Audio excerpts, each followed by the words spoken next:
So we're going back to June of 2020. One of the most valuable tech companies in Germany just came out and admitted that 1.9 billion euros, that's roughly 2.1 billion US dollars, is just missing, and they can't find it. After about a week of looking, the only answer that they could come back with is way worse than someone stole it. The money was never there to begin with. It never actually existed at all in any capacity. 50,000 shareholders lost 24 billion euros on this. Let's just call it 27 billion US dollars. And you want to guess how much they got back from this whole debacle 5 years later? $0. $0. A German court literally just confirmed that. $0. Last video we focused on Xerox, where the money was real and they just lied about the timing of it. This one, the money itself was fake. And honestly, the craziest part isn't even the fake money. It's that people had known this years prior to all of this going down. They even said so publicly. And the craziest part that I can't even begin to wrap my head around is the fact that the German government went after the reporters. All right, so Wirecard, this company got it started doing payment processing for illicit websites and online gambling. Basically the corners of the internet that no normal banks actually wanted to deal with. Let's fast forward to 2018 now, and it's a completely different animal. It's in the DAX, which is essentially Germany's version of like the Dow Jones, the top 30 companies in the country. At its peak, this company was worth around $27 billion.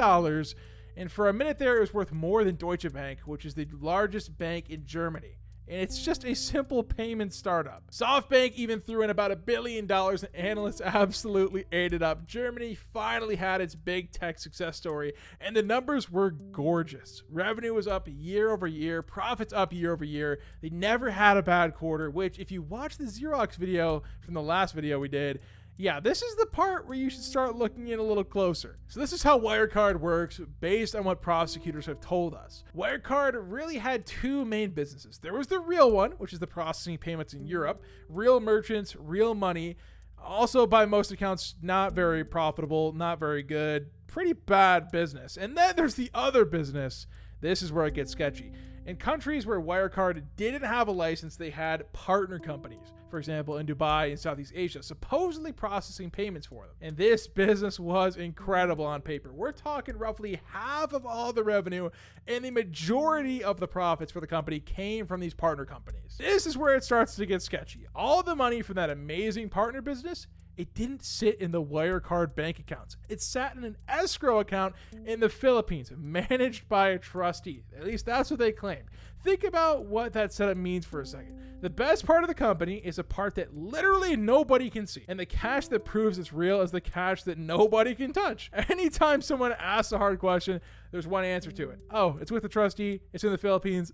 Don't worry about it, dude. From what we know from prosecutors, that side of the entire business was completely manufactured. The partners, the revenue, the cash, the paperwork, all the way down the list. The numbers looked perfect because, according to the charges, someone was just making them up. Here's where it gets somehow even crazier. You know what Germany's financial regulator did? Their version of the SEC banned short selling of Wirecard stock. Just to give you a brief rundown if you don't know what that means, essentially people can borrow stock, sell it, assuming if they want it to go down, and then they buy it back at a cheaper price, capitalize on the difference. So the SEC banned people from betting on the downfall of the stock. Absolutely insane, and this was the first time they'd ever done that for a single company. And then they opened a criminal complaint. And you'd think, oh, that makes sense. They opened the complaint against the company. No, they opened the complaint against the journalists. The German version of the SEC looked at the people holding the evidence and decided that they were the problem. Wirecard was the national champion of Germany.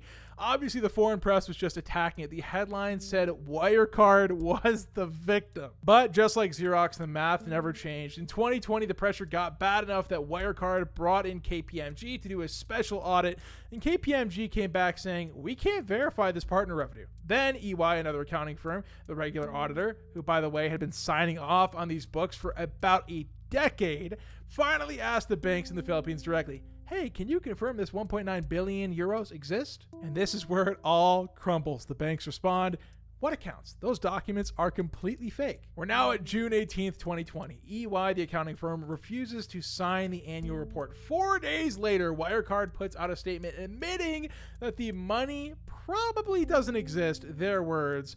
3 days after that, they are completely insolvent. A DAX company gone in a week. The former CEO, Marcus Braun, got arrested within days. He's been locked up ever since, which is over 5 years now, and on trial in Munich since 2022. It's the biggest fraud case in modern German history. They're 270 plus days into this trial, and there's still no verdict. And maybe not so surprising, Braun, the CEO, denies all of it. His whole defense is that he got played too, that there was a gang inside his own company running this behind his back, led by his number two, the COO, Jan Marsalek. Which may bring us to the most wild part of this entire story somehow. Marsalek disappeared the same week the company collapsed. Where is this dude now? Best reporting says Moscow, and since then, courts and journalists across Europe have connected him to Russian intelligence. A UK court convicted an entire spy ring he's accused of running. The number two guy at a blue-chip German company is allegedly a Russian spy. You literally can't make this up, man. Meanwhile, unfortunately for the actual victims, the math is brutal. What's left of Wirecard is about $700 million. The claims against the company are in the billions.